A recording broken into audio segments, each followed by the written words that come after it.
नमस्कार विद्यार्थी मित्रांनो आपले सर्वांचे या ठिकाणी स्वागत. मी STI रोहिदास चोंदे पाटील. या ठिकाणी आपल्या सर्वांकडून एक मागणी होत होती की अर्थशास्त्र आणि ते रंजन कोळंबे सरांच्या पुस्तकावर आधारित एक टेस्ट तुम्ही घ्या. आजचा आपला विषय तोच आहे. आजची जी टेस्ट 14 आहे ही रंजन कोळंबे सरांचं जे भगीरथ प्रकाशनचं पुस्तक आहे भारतीय अर्थव्यवस्था, यातील सर्वात महत्वाचे अत्यंत म्हणजे इंटरेस्टिंग असे 25 प्रश्न या ठिकाणी मी काढलेले आहे. आणि आज आपल्याला बघायचं आहे त्या 25 पैकी तुमचे किती बरोबर येतात. तुम्हाला माहित आहे आपल्या टेस्ट सिरीजचा नियम काय आहे. तुमच्यामधले ज्या विद्यार्थ्यांनी टेस्ट सिरीज जॉईन केली आहे त्यांना ऍप्लिकेशनला टेस्ट भेटलेली आहे, त्यांनी टेस्ट ऑलरेडी सोडविलेली आहे. त्यांना फक्त आता आपले उत्तर चेक करायचे आहे. आपल्याला ज्या प्रश्नाचे उत्तर येतात ते पटपट पटपट 2 सेकंदाच्या आत कमेंट्स करायचे आहेत. दुसरा वर्ग आहे ज्यांनी वेळेवर टेस्ट सोडवलेली नाहीये, ते नंतर कदाचित आपलं लाईव्ह संपल्यानंतर टेस्ट सोडवतील. त्यांनी सुद्धा आपल्याला जे जे उत्तर येतात ते लगेच कमेंट्स करायचे आहेत. आणि तिसरा वर्ग ज्यांनी टेस्ट सिरीज लावलेली नाही मात्र आपले जे फ्रीमधील हे व्हिडिओज आहेत ते विद्यार्थी मित्र अटेंड करतात आणि त्याच्यातून अभ्यास करतात, त्यांनी सुद्धा या ठिकाणी याच्यामध्ये सहभागी व्हायचं आहे. तर या तीनही विद्यार्थ्यांसाठी आजचे प्रश्न जे आहेत अत्यंत इंटरेस्टिंग आहे आणि याच्यात मुख्यतः राज्यसेवा पूर्व, कंबाईन पूर्व, सरळ सेवा आणि पोलीस भरती चारही परीक्षांना एकत्रित कामं येतील असे प्रश्न मी काढलेले आहेत. त्याच्यामुळे नीट लक्ष द्या, पूर्ण एकाग्रतेने या ठिकाणी या टेस्टमध्ये सहभागी व्हा आणि जास्तीत जास्त उत्तरं देण्याचा प्रयत्न करा. सर्वात बेस्ट कोण हे मी नंतर 8 दिवसानंतर या टेस्टचा सर्वोत्तम विद्यार्थी, ज्याचे सर्वाधिक कमेंट्स असतील, सर्वात बरोबर उत्तर असतील असा विद्यार्थी जाहीर करेल आणि त्याला माझ्या परीने एखादं ई बुक्स असेल, एखाद्या टेस्ट सिरीजला प्रवेश असेल, तो मी त्या विद्यार्थ्याला देणार आहे. चला तर या ठिकाणी आपण सुरुवात करतो आहोत. पहिलाच प्रश्न तुम्हाला स्क्रीनवर या ठिकाणी सगळे प्रश्न दिसत राहणार आहेत. पटपट वाचायचे आणि उत्तरं द्यायची. माझं उत्तर येण्याच्या आधी तुमचं उत्तर आलं पाहिजे.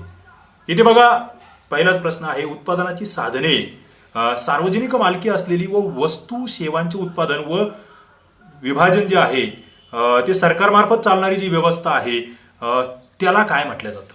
बघा इंटरेस्टिंग आहे की उत्पादनाची साधने जी आहेत त्याच्यावर मालकी कोणाची आहे, सार्वजनिक आहे, अर्थात सरकारची आहे. ज्या काही देशामध्ये वस्तू तयार होणार आहेत, ज्या सेवा तयार होणार आहेत त्याचं ते विभाजन जे आहे ते कोण करणार आहे, सरकार करणार आहे. तर त्या व्यवस्थेला किंवा त्या अर्थव्यवस्थेला आपण काय म्हणतो. 2 सेकंद तुमच्याकडे आहे, पटकन उत्तर द्यायचं आहे. ऑप्शन होते भांडवलशाही, मिश्र, समाजवादी आणि यापैकी नाही. 2 सेकंद. ओके, पटकन उत्तर आलं पाहिजे. इथे जर बघितलं तुम्ही तर या ठिकाणी उत्तर येतं आहे ते म्हणजे समाजवादी अर्थव्यवस्था. समाजाची मालकी. मित्रांनो अर्थव्यवस्थेमध्ये 3 प्रकार आहेत. एक भांडवलशाही अर्थव्यवस्था, जिथे खाजगी गुंतवणूकदार जे आहे यांचं वर्चस्व असतं, सरकारचा कमीत कमी हस्तक्षेप असतो. दुसरं समाजवादी, जिथे सामाजिक कल्याण, समाजाच्या कल्याणासाठी सगळं काही केलं जातं, नफा हे उद्दिष्ट नसतं, ती समाजवादी अर्थव्यवस्था. आणि तिसरी या दोघांचं मिश्रण असलेली ती म्हणजे त्या ठिकाणी मिश्र अर्थव्यवस्था. मग माझा तुम्हाला प्रश्न आहे की भारताची अर्थव्यवस्था सध्या या तिन्ही पैकी कोणत्या प्रकारामध्ये मोडते. ओके, पुढे आपण जातो आहोत. प्रश्न 2 आहे, भारतीय अर्थव्यवस्थेच्या वैशिष्ट्यामध्ये खालीलपैकी कशाचा समावेश होत नाही. तुम्हाला भारतीय अर्थव्यवस्थेची वैशिष्ट्य नावाचं प्रकरणच आहे कोळंबे सरांच्या पुस्तकामध्ये. ते व्यवस्थित आपण वाचतो, अनेक वेळा वाचलेलं असतं आणि मग या प्रश्नाचं उत्तर आम्हाला झालंच पाहिजे.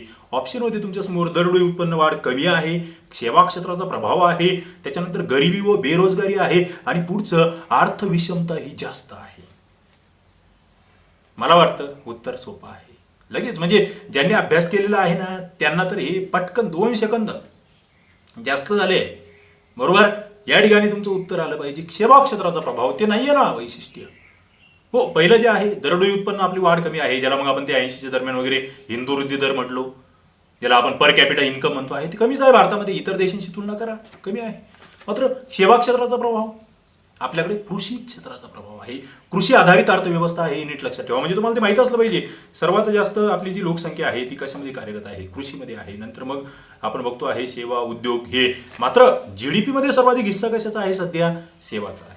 किती हिस्सा आहे ते तुम्ही सांगा. की सध्याच्या म्हणजे एक लेटेस्ट या 2 वर्षामधला जर डाटा तुम्ही बघितला तर जीडीपी मध्ये सेवा क्षेत्र, उद्योग क्षेत्र आणि कृषी क्षेत्र यांचा हिस्सा किती टक्के आहे ते खाली कमेंट बॉक्समध्ये सांगा. हे कंबाईनच्या आणि राज्यसेवेच्या विद्यार्थ्यांचं पाठच असलं पाहिजे. दुसरं, भारतीय जी हे आहे अर्थव्यवस्था याच्यामध्ये कामगारामध्ये म्हणजे कृषी क्षेत्रामध्ये किती टक्के मजूर गुंतलेले आहे, सेवामध्ये किती आहे आणि उद्योगामध्ये किती आहे हेही तुम्हाला सांगता आलं पाहिजे. ओके, तो या ठिकाणचा महत्वाचा प्रश्न होता. प्रश्न नंबर 2. या ठिकाणी मग इतरही बरेच आपल्याकडे हे आहेत की म्हणजे वैशिष्ट्य जर म्हणाल तर इतर वैशिष्ट्य सुद्धा तुम्हाला विचारले जाऊ शकतात, ज्याच्यामध्ये पायाभूत सुविधा आपल्याकडे कमी आहे, त्याच्यानंतर जे मानवी संसाधन आहे त्याचाही आपल्याकडे विकास पाहिजे तसा नाही. इतर आणखी कोणते वैशिष्ट्य आहेत? पटपट पटपट खाली कमेंट करा. तुम्ही पुस्तक वाचलेलं आहे, पटकन खाली कमेंट करायचं आहे. पुढे मी जातो आहे.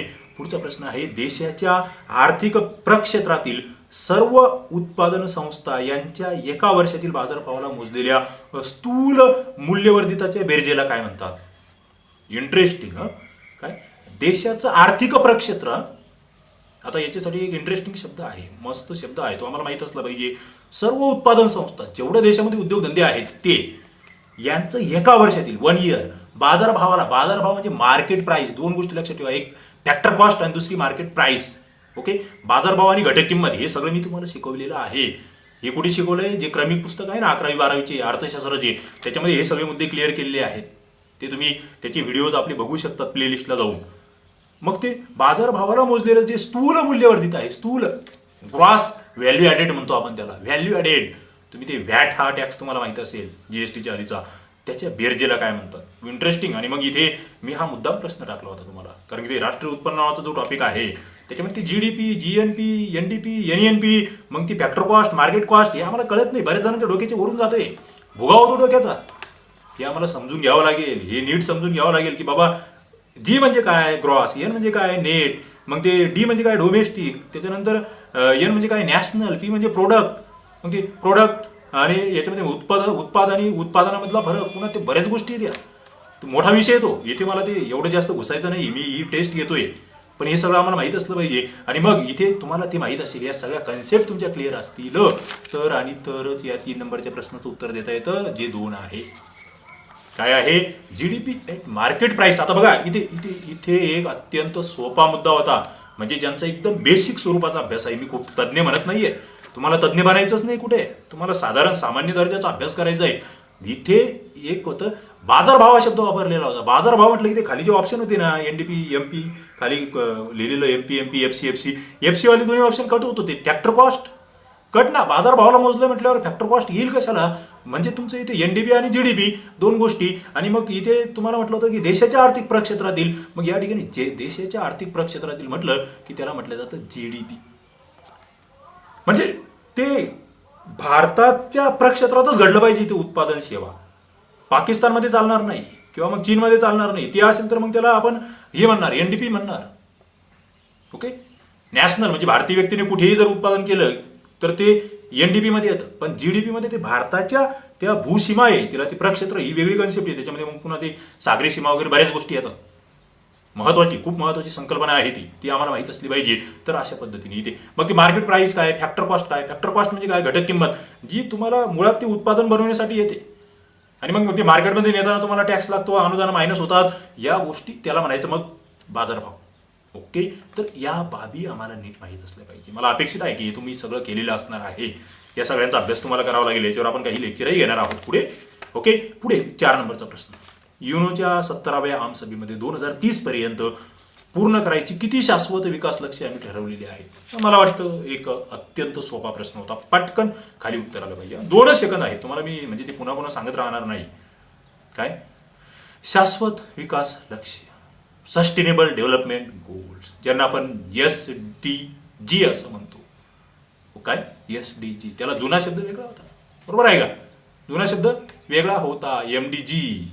ओके, तो वेगळा होता. या ठिकाणी ते सहस्र विकास लक्ष्य होते, आता शाश्वत विकास. आणि शाश्वत हा शब्द फार महत्वाचा आहे, सस्टेनेबल फार महत्वाचं आहे. ते नसेल तर काही अर्थ नाही आपल्या यालाच, म्हणजे अर्थव्यवस्थेला अर्थ नाहीये. त्याच्यामुळे तो महत्वाचा. 4 नंबरचं जर बघितलं त्याला ग्लोबल गोल्स असंही म्हटलं जातं. आणि मग ते कधीच्या कोणत्या परिषदेमध्ये मंजूर झालं, सुरुवातीला ती संकल्पना कधी मांडली गेली, ती तारीख कधीची आहे, या सगळ्या बाबी आम्हाला माहित असल्या पाहिजे. 4 नंबरचा प्रश्न पुढे जातो. 5 नंबर 1992 सालचं जे ब्रँडलँड आयोग आहे, ब्रँडलँड आयोग, याच्या अहवालावरून ब्राझीलच्या रिओ दी जानेरो येथे कोणती परिषद भरविण्यात आली? इंटरेस्टिंग आणि महत्वपूर्ण दोनही गोष्टी आहे. इंटरेस्ट केव्हा येतो? आम्ही प्रामाणिकपणे अभ्यास करत असेल तर येतो. आणि मला तेच विद्यार्थी पाहिजे, माझी व्हिडिओ तेच विद्यार्थी बघतात असं माझा तरी समज आहे. 5 नंबरचं खाली होतं योग परिषद, प्रदूषण मुक्ती परिषद, शाश्वत विकास परिषद, वसुंधरा परिषद. आणि मला असं वाटतं ऑप्शनमध्ये पाहिजे तेवढा दम नव्हता. बरोबर आहे का? म्हणजे सोपं होतं, ओळखायला सोपं होतं. या ठिकाणी तुम्ही 5 नंबरचं म्हटलं की तुम्हाला लगेच कळायला पाहिजे होतं काय आहे उत्तर. पटकन पटकन, जास्त वेळ नाहीये. उत्तर आहे 4, वसुंधरा परिषद. काय? वसुंधरा परिषद. पुढे 6 नंबरचा प्रश्न, श्रीमान नारायण अग्रवाल यांची गांधीजींच्या आधारावर योजना त्यांनी कोणती बनवलेली आहे? त्या महत्वाची योजना 1940 ते 50 दरम्यान 5-6 योजना आहेत. त्या कोणी बनवल्या, कधी बनवल्या, कशावर आधारित आहे, आमचं तोंडपाठच असलं पाहिजे. आणि मग इथे मी ती गांधी योजना विचारली तुम्हाला, ती कधीची आहे? त्याच साली 2 योजना झालेल्या आहेत, हे आम्हाला माहित असलं पाहिजे. खाली ऑप्शन तुमच्या समोर होते 1941, 44, 54, 50. काय आहे उत्तर? उत्तर रेडी आहे? रेडी आहे? पटकन कमेंट करा. उत्तर आहे 1944, गांधीजींच्या तत्वावर. मग 1944 ची आणखी एक योजना आहे, कोणती आहे? पटकन कमेंट करा. जी भांडवलदारांनी बनवलेली होती, तिला नाव काय आहे? पुढे कोलंबो योजना कधीची आहे? श्रीमान नारायण योजना, अग्रवाल योजना आपण बघितली, गांधी प्लॅन ज्याला म्हटलं जातं. इतरही योजना आहेत, कोणकोणत्या योजना होत्या हे आम्हाला माहित असलं पाहिजे. पुढे मी जातो आहे 7 नंबरचा प्रश्न आहे, अन्न, रोजगार व उत्पादकता हे घोषवाक्य खालीलपैकी कोणत्या योजनेचे आहे? प्रश्न क्रमांक 7. ऑप्शन आहे 3री, 5वी, 7वी आणि 9वी. 7 नंबरचं जर तुम्ही या ठिकाणी बघितलं तर तुमच्या लक्षात येत आहे अन्न, रोजगार आणि उत्पादकता. मला वाटतं हे पाठच असलं पाहिजे. ही योजना अनेक वेळा विचारली गेली, मुद्दाम मी विचारलेली आहे. म्हणजे 1985 ते 1990 या कालावधीमधील ही योजना आहे. हिला आपण रोजगार निर्मिती योजना सुद्धा म्हणतो. हिचं ते वस्तू प्रतिमान जे म्हणतो ना आपण, ते ब्रह्मानंद आणि वकील यांचं ती मजुरी वस्तू प्रतिमान, ते प्रतिमान या ठिकाणी वापरलेलं आहे. कोणती योजना? योजना आहे 7वी योजना. कोणती? 7वी योजना. म्हणजे या ठिकाणी जर तुम्ही बघितलं तर 3 नंबरचं ऑप्शन बरोबर आहे. पुढे 8वा प्रश्न, आणि प्रश्नाची काठिण्य पातळी नक्कीच सोपी आहे. 8वा प्रश्न असा आहे जो पोलीस भरती सरळ सेवा सगळ्या विद्यार्थ्यांना आला पाहिजे. खालील विधानांचा विचार करा. पहिलं होतं, नीती आयोग ही संस्था भारत सरकारची थिंक टँक आहे. काय आहे? थिंक टँक आहे. आणि दुसरं, नीती आयोगाच्या अध्यक्षपदी पंतप्रधान असतात. मला वाटतं उत्तर तुम्हाला लगेच काढता येईल. खाली ऑप्शन होते 1 व 2 योग्य, फक्त 1 योग्य, फक्त 2 योग्य, दोन्ही अयोग्य. आणि पाहिल्याबरोबर लक्षात येतं नीती आयोग थिंक टँक आहे का? यस आहे. आणि दुसरं, नीती आयोगाच्या अध्यक्षपदी कोण असतात? पंतप्रधान असतात. यस असतात. उत्तर आहे 1 नंबर. काय आहे? उत्तर आहे 1 नंबर 8चं. आणि मग पुढे प्रश्न तयार होतात की कोणाच्या धर्तीवर, कोणत्या देशाच्या धर्तीवर आपण नीती आयोग आणलेला आहे? नीती आयोगाची स्थापना कधीची आहे? नीती आयोगामध्ये किती सदस्य असतात? आणि नीती या शब्दाचा लॉंग फॉर्म काय आहे? NITI, national institution of transforming India असं त्याला आपण म्हणत असतो. महत्वाचं आहे. या मुद्द्यांवर सातत्याने प्रश्न आले आणि येत राहणार आहेत पुढचे 10 वर्ष. म्हणजे जोपर्यंत नीती आयोग आहे, नवीन संस्था येत नाही, तोपर्यंत या ठिकाणी प्रश्न येत राहणार आहेत. पुढचा प्रश्न आपण या ठिकाणी स्क्रीनवर बघतो आहोत की दारिद्र्य रेषा मोजण्यासाठी कॅलरीच्या निकषाचा वापर सोडून द्या असं कोण म्हणतंय? बघा, कॅलरी हा निकष अत्यंत महत्वाचा आहे. म्हणजे ते तुम्ही जर बघितलं सुरुवातीच्या काळामध्ये कॅलरी हा निकष होता की किती कॅलरीज अन्न भेटलं एका दिवसामध्ये किंवा एका महिन्यामध्ये, ते सगळं त्याचं कॅल्क्युलेशन करून त्यानुसार तो गरीब की श्रीमंत, बीपीएल आहे की नाही हे ठरवलं जायचं. मात्र ते सोडून द्या, कॅलरी सोडून द्या आणि मग ती आमची बास्केट स्वीकारा असं कोण म्हणतंय? त्याला टोपली म्हटलं गेलेलं आहे. काय? टोपली म्हटलं गेलेलं आहे त्याला. बास्केट, टोपली, पॉवर लाईन, बास्केट असे शब्द आहेत. आणि खाली मग तुमच्या समोर ऑप्शन्स आहेत. रंगराजन समिती, तेंडुलकर समिती, गाडगीळ कार्यगट, अलग कमिटी, असे विविध ऑप्शन आहेत. आणि इथे जर तुम्ही बघितलं तर उत्तर सरळ आहे. काय आहे उत्तर? उत्तर आहे तेंडुलकर समिती. यांनी थोडंसं टोपली म्हणजे टोपलीत काय, यांनी अन्न, आरोग्य, शिक्षण, कपडे असं जरा थोडंसं ब्रॉड व्ह्यू त्या ठिकाणी घेतला की फक्त तुम्ही ते कॅलरीज वरून नाही कळणार तुम्हाला.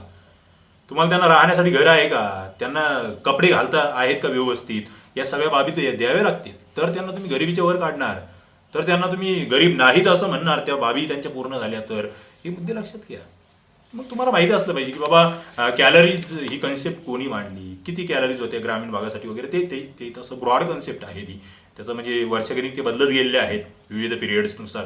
पण माहीत असलं पाहिजे. पुढे 10वा प्रश्न, जन्मदरामध्ये एका वर्षात किती लोकसंख्येमागे जन्माला आलेल्या बालकांची संख्या मोजली जाते? इंटरेस्टिंग आहे. प्रश्न विचारलेले आहेत त्याच्या आधी या मुद्द्यावर. 100 मागे, 1 लाख मागे, 1000 मागे की 10,000 मागे? 10 नंबरचा प्रश्न आहे आणि उत्तर आहे 3. 3 म्हणजे काय? 1000 लोकसंख्येमागे. 2 सेकंद भेटणार आहेत. काही वेळेस मग 2 होतात, काही वेळेस 5-10 होतात. मात्र कमीत कमी 2 सेकंद तुमच्यासाठी आहेत. तुमचा स्पीड फार महत्वाचा आहे. अचूकता तर आहेच, मात्र वेग. मला तुम्हाला वेगवान बनवायचं आहे. माझा विद्यार्थी स्पीडने त्या ठिकाणी पुढे गेलेला असला पाहिजे. या ठिकाणी बघा तुमचं 1000, मृत्यूदर सुद्धा 1000 मागे आहे. मात्र ते माता मृत्यूदर किती मागे आहेत ते मला सांगा जरा, ते थोडं वेगळं आहे. नक्कीच तुमच्याकडून उत्तर अपेक्षित आहे. पुढे 11 नंबरचा प्रश्न, सार्वजनिक मालकीकडे हस्तांतरण कायद्याद्वारे आरबीआय बँकेचे राष्ट्रीयकरण कधी करण्यात आले? आपल्याला त्या 14 बँकांचं राष्ट्रीयकरण माहीत असतं, कधीच आहे तुम्ही लगेच सांगाल.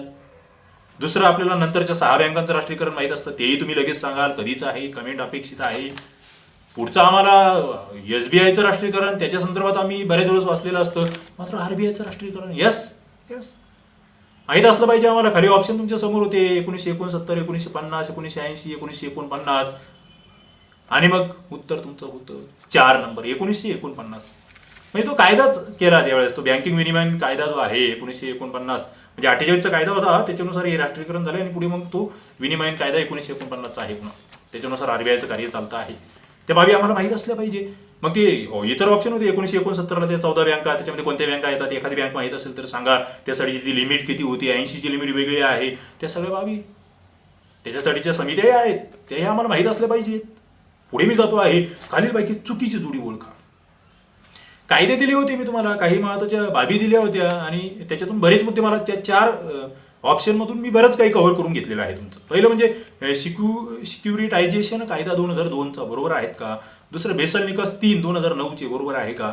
तिसरं एम नरसिंहम समिती 1 1991ची बरोबर आहे का? आणि चौथं अग्रक्रम क्षेत्र 40% कर्ज पुरवठा बरोबर आहे का? नेमकं एकच चुकीचं आहे याच्यामध्ये, आणि ते काय चुकीचं आहे ते तुम्हाला माहित असलं पाहिजे. बघा, पहिला जो कायदा आहे 2002चा बरोबर आहे. दुसरं मात्र बेसल निकष 2, 3, 1, 3ही माहीत असले पाहिजे. पहिला निकष कधी आला, दुसरा कधी आला, तिसरा कधी आला, मग त्याची ती BIS संस्था, BISचा लॉंग फॉर्म, ती कोणत्या देशामध्ये आहे, नेमकं बेसल निकष म्हणजे नेमकं काय भानगड आहे, कशासाठी आहे ती, काय ते इकडे ते आपलं BS6 चालू झालंय मोटरसायकलचं वगैरे, बाईकचं किंवा वाहनांच्या संदर्भात, त्याचा आणि याचा काही संबंध आहे का, थोडासा आपण विचार केला पाहिजे याच्यावर. आपण एक सजग विद्यार्थी आहोत, एक चांगले ऑफिसर होणार आहोत भविष्यातील, हे आपल्याला वाटलं पाहिजे. त्या पद्धतीने आपण वाचन केलं पाहिजे, आणि त्याच्यामुळे या ठिकाणी 2 नंबरचं ऑप्शन चुकीचं होतं. बेसल निकष 3 हे 2008चे आहेत, मी 9 या ठिकाणी लिहिलेलं होतं. 2 नंबरचं उत्तर चुकीचं आहे. तिसरं काय, एम नरसिंहम समिती 1 1991ची आहे. 2 कधीची आहे हे तुम्हाला माहित असलं पाहिजे. 91ची आणि पुढच्या 2 मधल्या दोन्हीमधला फरक काय आहे, कोणती बँकिंग क्षेत्राशी संबंधित आहे, कोणती वित्तीय क्षेत्राशी संबंधित आहे, हे सगळे मुद्दे आम्हाला माहित असले पाहिजे. पुढे मी जातो आहे 13 नंबरचा प्रश्न, 1895च्या निकोल्सनच्या अहवालामध्ये कोणत्या देशातील रायफेजन सहकारी संस्थांसारख्या संस्था भारतामध्ये स्थापन कराव्या अशी शिफारस करण्यात आली आहे. इंटरेस्टिंग आहे आणि हे विचारलं गेलेलं आहे, याच्या आधी याच्यावर चर्चा झालेली आहे, आपलं असलं पाहिजे, माहीतच असलं पाहिजे. निकोल्सन्स, आणि मग ती कोणती, कशाच्या आधारावर आपल्याकडचे, म्हणजे भारतामधलं जे सहकारी उद्योग म्हणतो ना आपण, हे जे सहकाराचं लोन म्हणतो, हे सुरू झालं. ते मद्रास प्रांतामध्ये लागू करायचं होतं शेतीसाठी काहीतरी नवीन सिस्टीम, त्याच्यातून या ठिकाणी निकोल्सनला पाठवण्यात आलं युरोपमध्ये, आणि मग त्यांच्या ते शिफारशी आहे, त्याच्यावर आधारित पुढे मग ही सहकारी चळवळ आपली सुरू आहे. उत्तर तुमच्या समोर आहे. मला वाटतं उत्तर आतापर्यंत तुमचं देऊन झालं असेल. पहिलं होतं जपान, रशिया, जर्मनी आणि चीन, आणि उत्तर काय आहे, जर्मनी. काय उत्तर आहे, जर्मनी. आणि तुम्हाला सांगितलं मी मद्रासशी संबंध होता हा सुरुवातीचा, पुढे मग ते वाढत गेलं. त्याच्यानंतर 14 नंबरचा प्रश्न, आरबीआयच्या परंपरागत कार्यामध्ये खालीलपैकी कशाचा समावेश होत नाही? बघा, आरबीआयचे कार्य आम्हाला माहित असले पाहिजे. आरबीआयचे 3 कार्य आहेत, हे आम्हाला माहित असलं पाहिजे. खाली ऑप्शन आहेत, अर्थविषयक आकडेवारी प्रसिद्ध करणे, सरकार व बँकांची बँक, कृषी व ग्रामीण पतपुरवठा याचे प्रवर्तन, आणि चलन निर्मितीची मक्तेदारी. परंपरागत कार्य, बघा, कार्य आरबीआयची स्थापना दिनांक काय आहे, तुम्ही नक्कीच खाली कमेंट बॉक्समध्ये मला सांगाल. आरबीआयचं मुख्यालय मला सांगाल, आरबीआयचे सध्याचे गव्हर्नर कोण आहेत तेही मला सांगाल.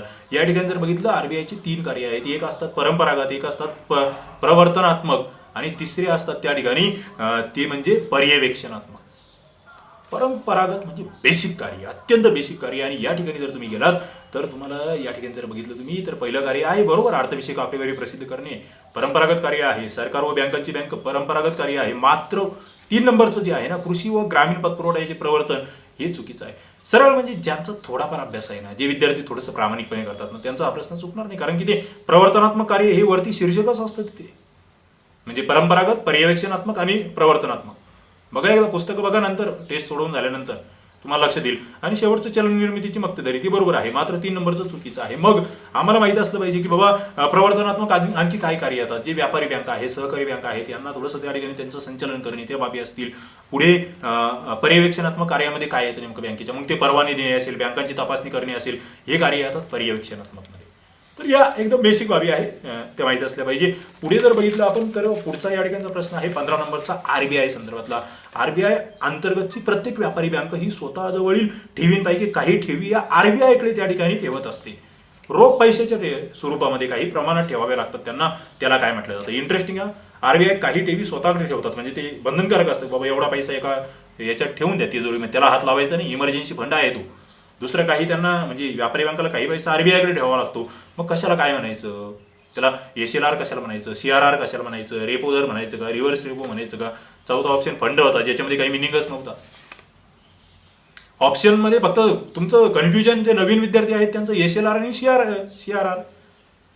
तिसरा आणि चौथा विषयच नव्हता, म्हणजे ते कटच करायचंय. आपलं जे काटाकाटी मेथड तुम्हाला मी सांगितलेली आहे ती सरळ वापरायची त्या ठिकाणी. आणि मग याच्यातही तुम्हाला सीआरआर आणि एसएलआर म्हणजे काय, स्टॅच्युटरी जो रेशो आहे, लिक्विडिटी रेशो तो आपण म्हणतो आहे. आणि दुसरा जो सीआरआर आहे त्याच्यामध्ये कॅश रिझर्व्ह रेशो. आणि या ठिकाणी उत्तर येतं ते म्हणजे 2 नंबर कॅश रिझर्व्ह रेशो, म्हणजे कॅश ठेवायचे आहे तुम्हाला आरबीआयकडे. एसएलआर म्हणजे स्वतःकडे काही रक्कम ठेवायची. आता याचे दर तिमाहीला वगैरे बदलत असतात, ती माहीत असली पाहिजे. लेटेस्ट दर आम्हाला माहीत असले पाहिजे, बाबा स्वतःकडे किती ठेवावे लागतात, आरबीआयकडे किती ठेवावे लागतात, या महत्त्वाच्या बाबी आहेत. पुढे रेपो रेट म्हणजे काय, रिव्हर्स रेपो रेट म्हणजे काय, बँकिंग आरबीआयच्या संदर्भातले अत्यंत महत्त्वाचे प्रश्न.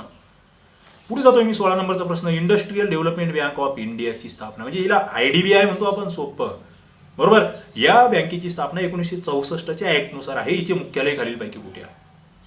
64चा ऍक्ट आणि आयडीबीआयचे मुख्यालय, मुद्दाम एका बँकेचं मुख्यालय विचारलं होतं, कारण की विविध बँकांची मुख्यालय तुम्हाला माहित असले पाहिजेत. ओके, 16 नंबरचं जर या ठिकाणी बघितलं तुम्ही तर उत्तर आहे मुंबई. मुंबईला मुख्यालय आहे. कुठे, मुंबईला मुख्यालय आहे, हे तुम्हाला माहित असलं पाहिजे. 16 नंबरचं आपण बघितलं. आणि ही एक आरबीआयच्या मालकीची एक संलग्न अशी संस्था आहे, हे आधी लक्षात घ्या. आरबीआयच्या मालकीची एक संलग्न संस्था आहे, हे तुमच्याकडे नोटीस असलं पाहिजे. आणि नेमकं मग इंडस्ट्रियल डेव्हलपमेंट नावामध्येच आहे, कशासाठी कर्ज पुरवठा करेल जर आम्हाला सांगा खाली. याची कार्य वगैरे तुम्हाला डिटेल माहितीच असली पाहिजे. पुढे 17 नंबरचा प्रश्न आहे, आपल्या देशाला ज्या वस्तू विदेशातून आयात कराव्या लागतात. 17 नंबरचा प्रश्न, ज्या आपण विदेशातून आयात करतो त्यांच्या जर पर्यायी वस्तू भारतामध्ये आपल्याला निर्माण करायची असेल, तशा पद्धतीचं धोरण जे आपण आखलं होतं त्याला काय म्हटलं जातं. ऑप्शन मध्ये निर्यात पर्यायीकरण, आयात पर्यायीकरण, स्वनिर्मिती, आयात प्राधान्य. आणि मला असं वाटतं या ठिकाणी तुमचं याचं उत्तर लगेच बरोबर यायला पाहिजे. काय म्हणजे थोडक्यात आम्हाला काय करायचं आहे, आयात कमी करायची आहे. आम्ही जे बाहेरच्या देशातून घेतोय ना ते आम्हाला आमच्या देशात तयार करायचं आहे. पर्यायी वस्तू आमच्या देशात तयार करायची आहे. एखादी वस्तू चीनमधून येत असेल, मग ती चीनमधून येऊ नये याच्यासाठी काय करावं लागेल. तुम्ही म्हटलं की चला बाबा आम्हाला ते टिकटॉक बंद केलं आम्ही, मग ते चीनचं ऍप आहे, मग तुम्हाला लोक शांत बसतील का. लोकांना टिकटॉकच्या ऐवजी काहीतरी पाहिजे ना. मग आम्ही आमच्या देशामध्ये तसं ऍप्लिकेशन तयार केलं पाहिजे ना. चीनने काय केलं, चीन युट्यूबला येऊ देत नाहीये त्यांच्या देशामध्ये, फेसबुकला येऊ देत नाही. मग त्यांनी काय केलं, त्या युट्यूबच्या नावावर त्यांचं स्वतःचे ऍप्लिकेशन तयार केलं, फेसबुकच्या नावावर त्यांचे ऍप्लिकेशन तयार केले. म्हणजे जनतेच्या गरजा आपल्या आपल्या देशात जर भागल्या तर जनता बाहेरच्या देशाचं कशाला काही घेईल. तुम्ही कॅम स्कॅनर नावाचं ऍप आहे, ते जर चीनचं आहे तर मग वेगळं ऍप द्या ना तुम्ही. आणि वेगळं ऍप दिलंय, मग भारतामध्ये चांगलं ऍप तयार झालं. डॉक स्कॅनर नावाचं एक डॉक स्कॅनर नावाचं एक ऍप्लिकेशन आहे, ते कॅम स्कॅनरपेक्षा काहीच पट चांगलं आहे. मग ते आम्हाला ऑप्शन तयार झाला, मग आम्ही कशाला बाहेरच्या गोष्टी घेऊ. म्हणजे आम्हाला आयात पर्यायीकरण, म्हणजे आयातीला पर्याय आमच्या देशात तयार झाले तर आपोआप आयात कमी होईल आणि आपलं बाहेर जाणारं जे चलन आहे ते थांबेल, आमच्या देशाचा विकास होईल. हे फार महत्वाचं आहे, इंटरेस्टिंग आहे. मी जीएसटी डिपार्टमेंट मध्ये आहे, आमचं दररोज टॅक्स, व्यापारी, व्हिजिट, त्या सगळ्या गोष्टी आम्ही तेच करतोय. हे व्हिडिओज रात्रीचे बनवावे लागतात मला. बरेच जण ते कमेंट बॉक्समध्ये विचारतात की बाबा तुम्ही सर केव्हा करतात हे सगळं. सकाळी 9 नंतर आमचं ऑफिसचं सुरू होतं, ते ऑफिसची तयारी, ऑफिसला जाणं, संध्याकाळी 6, 6:15, 7 वाजता घरी येण्यासाठी. मग ते रात्रीचे 7 पासून ते रात्रीचे 12 पर्यंत आणि सकाळी मग 5 वाजेपासून ते सकाळचे 8-9 वाजेपर्यंत याच्यामध्ये हे सगळं तुमच्या टेस्ट बनविणे, व्हिडिओ बनविणे, हे तर सगळं त्याच्यावरचं संशोधन करणे, या बाबी त्या वेळेत केल्या जातात. आणि मित्रांनो, मी जर जॉब करून हे सगळं एक 5, 6, 7 तास करत असेल तर मग तुमच्यातले असे काही महान मित्र असतील की ज्यांच्याकडे अख्खा दिवस तुमचा आहे तरीही तुमचा अभ्यास होत नसेल, तर मग मला ऑप्शन नाहीये दुसरे, तुम्हाला मी काही सांगू शकत नाही त्यावर. त्यामुळे करा, अभ्यास करा, समोर टार्गेट ठेवा, मेहनत करा, स्ट्रगल करा. तुम्ही जितकी जास्त मेहनत कराल तेवढा आनंद तुम्हाला जास्त भेटेल. आणि मला याच्यात आनंद भेटतोय. मी तुम्हाला जेव्हा शिकवतो ना, आनंद भेटतो मला अत्यंत. म्हणजे याच्यासारखी कमाईच नाही आहे दुसरी मित्रांनो. ते करोडो रुपये कमवायला काही अर्थ नाही. पैसा खूप येऊ, पैसा कोणीही कमवतं. पैशाला अर्थ नाहीये. पैशापेक्षा तुम्हाला समाधान भेटलं पाहिजे. म्हणजे माझं म्हणणं तेच आहे. माझा विद्यार्थी मित्रांना संदेश आहे की तुम्ही जो अभ्यास करतायत ना सध्या, हा अभ्यास असा करा, इतक्या आवडीने करा, इतके इंटरेस्टने करा की तुम्ही म्हटलं पाहिजे अरे यार एक नंबर, मला मजा येते. मी ती पुढे नापास हो पास हो घेणं देणं नाहीये. आजचा दिवस माझा मजेमध्ये जातोय. मी नवीन ज्ञान संपादन करतो आहे. मला या ज्ञानाचा उपयोग कुठेतरी नक्कीच होणार आहे. त्या पद्धतीने तुम्हाला या ठिकाणी जावं लागेल. तर इथे उत्तर होतं 2 नंबरचं आयात पर्यायीकरण. पुढे मी जातो आहे 18 नंबरचा प्रश्न. सध्याचे 1 एप्रिल ते 31 मार्च हे आपलं आर्थिक वर्ष आहे. याच्या जागी दुसऱ्या वित्तीय वर्षाची आवश्यकता आणि शक्यता तपासण्यासाठी खालील कोणत्या समितीने सांगितलेले आहे किंवा सुचवलेले आहे. म्हणजे सध्याची जी आहे बाबा ही आपली सिस्टीम किंवा आर्थिक वर्ष, ते कुठेतरी थोडंसं त्याच्यामध्ये त्या तारखा बदलल्या पाहिजे. म्हणजे 1 जानेवारी ते 31 डिसेंबर असेल किंवा इतर तारखा ज्या आहेत त्याच्या संदर्भात काहीतरी करा बाबा. त्यावर एखादी नवीन कमिटी नेमा, असं कोणाचं म्हणणं आहे. खाली विविध कमिट्या होत्या. विजय केळकर, शंकराचार्य, अमिताभ घोष, नचिकेत मोर. उत्तर काय आहे? उत्तर तुम्हाला या ठिकाणी आलं पाहिजे आणि उत्तर आहे ते म्हणजे शंकराचार्य समिती. ओके, पुढे जातो मी. 19 नंबरचा प्रश्न आहे. घटनेच्या कलम 112 नुसार केंद्राचा तर 202 नुसार राज्य अर्थसंकल्प मांडला जातो. कलम हे 19 नंबरचा प्रश्न काय? कलम 112 केंद्राचा अर्थसंकल्प, कलम 202 राज्याचा अर्थसंकल्प. आणि ही मांडण्याची जबाबदारी, जिला आपण घटनात्मक जबाबदारी असाही शब्द म्हणू शकतो, जी संसदेच्या दोन्ही सभागृहासमोर मांडायचं आहे, ती जबाबदारी कोणाची? इंटरेस्टिंग आहे. वित्तमंत्री, पंतप्रधान, राष्ट्रपती, महसूल मंत्री. उत्तर आलं पाहिजे. 2 सेकंद आहेत. उत्तर आलं पाहिजे. बऱ्याच जणांना या ठिकाणी वाटलं असेल अरे वित्तमंत्री मांडतात अर्थसंकल्प. वित्तमंत्री मांडतात, मात्र ती कोणाच्या नावाखाली मांडतात हे लक्षात घ्या. राष्ट्रपतींचं हे कार्य आहे आणि वित्तमंत्री हे राष्ट्रपतीचा एक प्रतिनिधी म्हणून त्या ठिकाणी अर्थसंकल्प मांडत असतात. पण उत्तर काय आहे? राष्ट्रपती. घटनात्मक जबाबदारी ती राष्ट्रपतींची आहे. पुढे 20 नंबरचा प्रश्न. सरकारचे राजकोषीय धोरण म्हणजेच काय? धोरण, एक राजकोषीय धोरण आणि दुसरं मौद्रिक धोरण असतं. एक सरकारचं असतं आणि एक बँकिंग सिस्टीमचं असतं. हे ज्याला कळालं त्याला या प्रश्नाचं उत्तर आलं. ऑप्शन तुमच्या समोर होते. आर्थिक धोरण, मौद्रिक धोरण, अर्थसंकल्पीय धोरण आणि द्रव्य निर्मिती धोरण. पटकन उत्तर आलं पाहिजे. या ठिकाणी जर बघितलं सरकारचे म्हणतो, या सरकारचे म्हटलं की विषय संपला. सरकारचे म्हटलं की 3 नंबरचं उत्तर येतं अर्थसंकल्पीय धोरण. आणि जे 2 नंबर होतं ना मौद्रिक धोरण, ते बँकेचं धोरण आहे. कोणाचं आहे? बँकेचं आहे. लक्षात घ्या. पुढे जातोय मी.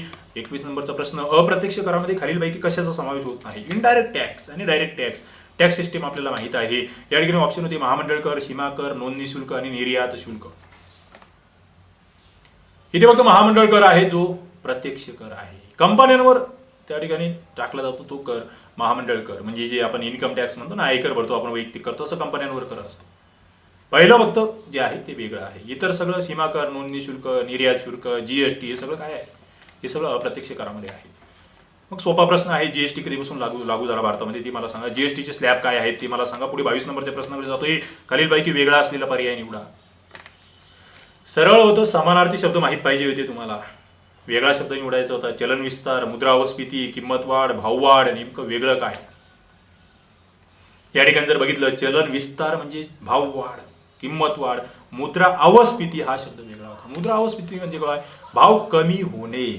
काय? भाव कमी होणे. त्याला त्या ठिकाणी मुद्रास्फीती जर असेल तर भाव वाढतात.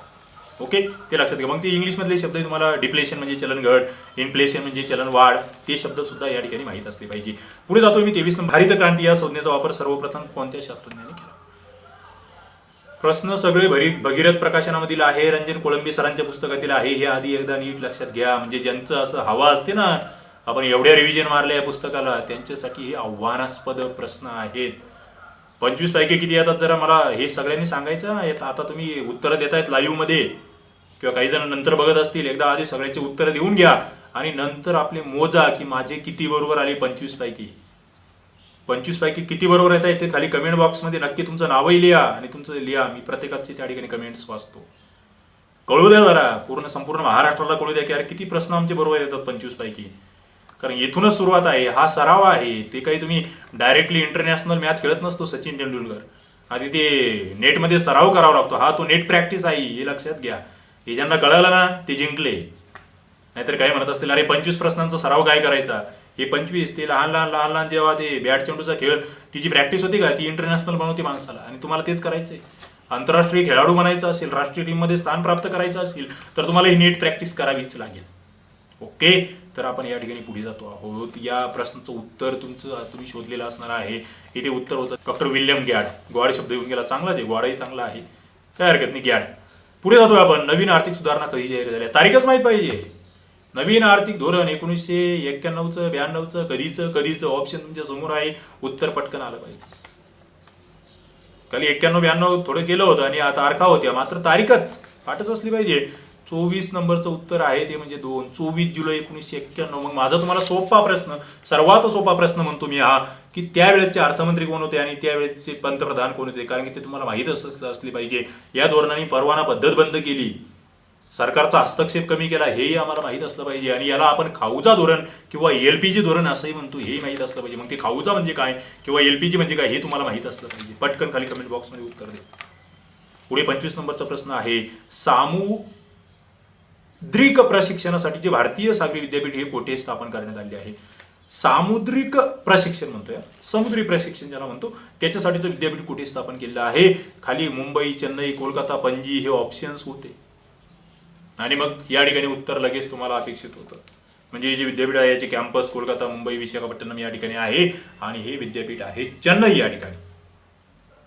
मित्रांनो, अशा पद्धतीने एक रॅपिड स्वरूपामध्ये 25 प्रश्नांची टेस्ट या ठिकाणी मी घेतलेली आहे. तुमच्यामध्ये असेल की अरे यस अशाच टेस्ट झाल्या पाहिजे, आमचं स्वतःचं मूल्यांकन झालं पाहिजे, स्वमूल्यांकन झालं पाहिजे, सेल्फ इव्हॅल्युएशन झालं पाहिजे.